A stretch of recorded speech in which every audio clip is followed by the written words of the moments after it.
দেশ জুড়ে শিশুদের হামের ঝুঁকি কমাতে শুরু হয়েছে বিশেষ টিকাদান কার্যক্রম। এরই অংশ হিসেবে রোববার ঢাকা জেলার নবাবগঞ্জ উপজেলা স্বাস্থ্য কমপ্লেক্সে উদ্বোধন করা হয়েছে এই কর্মসূচির।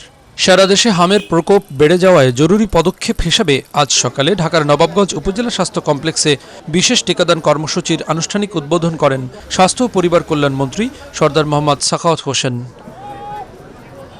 উদ্বোধনী অনুষ্ঠানে স্বাস্থ্যমন্ত্রী বলেন, হামের সংক্রমণের ভয়াবহতা কোনোভাবেই করোনার চেয়ে কম নয়।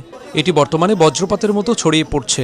আতঙ্কিত না হয়ে সব অভিভাবককে তাদের শিশুদের নিকটস্থ কেন্দ্রে নিয়ে আসার আহ্বান জানান স্বাস্থ্যমন্ত্রী।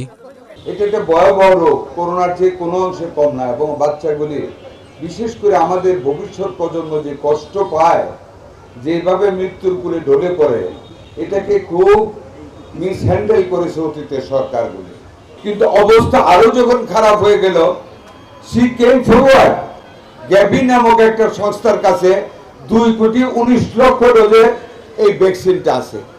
আমরা তখন রাতারাতি চিন্তা করলাম, আমাদের টাকায় যেটা আমরা কিনতে যাচ্ছি ইউনিসেফের কাছ থেকে, সেইটা পাওয়ার আগে এটা দিয়ে আমরা স্টার্ট করি। ইউনিসেফের ভ্যাকসিনটা পাইলে এটা তাদেরকে ফেরত দিব, বাকি যেটা থাকবে আমরা কন্টিনিউ করে যাব, বছর ধরে আমরা সবাইকে কভার করব। এই তড়িৎ সিদ্ধান্তের কারণে আজকে আমরা এই টিকাদান কর্মসূচি সারা বাংলাদেশে শুরু করেছি। 5টি স্থানে আমরা নিজেরা থেকে করতেছি।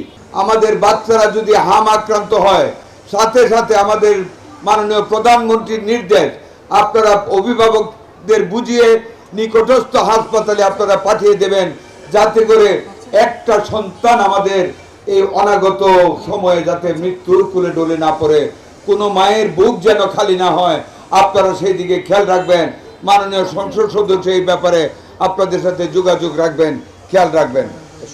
3রা মে থেকে অর্থাৎ আগামী মাসের 3 তারিখ থেকে অবশিষ্ট সারা দেশের সকল জেলা, সকল উপজেলায় একযোগে আমরা এই টিকাদান কর্মসূচি চালিয়ে যাব ইনশাল্লাহ। এ সময় তিনি আরও বলেন, ধারাবাহিকভাবে প্রতিদিন সকাল 9টা থেকে বিকেল 5টা পর্যন্ত নির্ধারিত কেন্দ্রে টিকা প্রদান চলবে। আগামী 12 এপ্রিল থেকে ঢাকা সিটি কর্পোরেশন সহ পর্যায়ক্রমে অন্যান্য এলাকায় এবং 3 মে থেকে সারা দেশে একযোগে এই কর্মসূচি সম্প্রসারণ করা হবে, যাতে সব শিশু ঝুঁকিতে না থাকে। কাজে আমরা টার্গেট করেছি সর্বপ্রথম এই গ্রুপটাকে 6 মাস থেকে 59 মাস, মানে 5 বছরে 1 মাস কম, এটাকে আমরা সম্পূর্ণরূপে কভার করব টিকা দিয়ে। তারপরে আমরা বাকি গ্রুপটাকে কভার করব ইনশাল্লাহ। আজকে থেকে আমাদের শুরু হচ্ছে ভিটামিন এ, যেটা আমাদের মানে অলরেডি চলছে, এটা চলমান থাকবে। আর এখন যারা অসুস্থ তাদেরকেও ভিটামিন এ দেওয়া হবে। পরবর্তী যেটা আমাদের কর্মসূচি, 12 এপ্রিল থেকে ঢাকা দক্ষিণ ও উত্তর সিটি কর্পোরেশন, ঢাকা দক্ষিণ উত্তর সিটি কর্পোরেশন 12 এপ্রিল থেকে, ময়মনসিংহ ও বরিশাল ওই 12 তারিখ থেকে আমরা শুরু করব। অর্থাৎ এই মাসের 12 এপ্রিল থেকে আর 7 দিন পর থেকে আমরা ঢাকা সিটি কর্পোরেশনের উত্তর, দক্ষিণ, ময়মনসিংহ ও বরিশাল গ্রেটার এরিয়াতে ইনশাল্লাহ আমরা টিকাদান কর্মসূচি চালিয়ে যাব। আমাদের সরকার, আমাদের মাননীয় প্রধানমন্ত্রী জনাব তারেক রহমানের গতিশীল নেতৃত্বে, বিচক্ষণতায় আমরা এই টিকাদান কর্মসূচিটাকে অনেকটা এগিয়ে আনতে সক্ষম হয়েছি।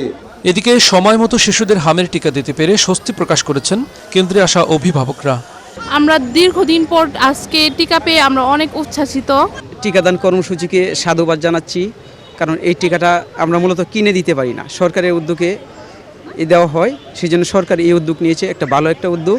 বাচ্চারা এখন প্রচুর অসুস্থ থাকে, আর এই টিকার মাধ্যমে আমরা কি করব যে কিছুটা অসুস্থ কম হবে বা ওদের রোগ প্রতিরোধ ক্ষমতাটা কম বাড়বে আর কি। দ্রুত পদক্ষেপ নেওয়ার জন্য, এই হামের টিকা দেওয়ার জন্য ব্যবস্থা করার জন্য সরকারকে অনেক ধন্যবাদ। প্রাথমিকভাবে দেশের 18টি জেলার 30টি উপজেলায় 6 মাস থেকে 5 বছর বয়সী শিশুদের এই টিকা প্রদানের মধ্য দিয়ে শুরু হলো বিশেষ এই কার্যক্রম। হেমায়েতুল্লাহ নূর, মেডিকেল পোস্ট।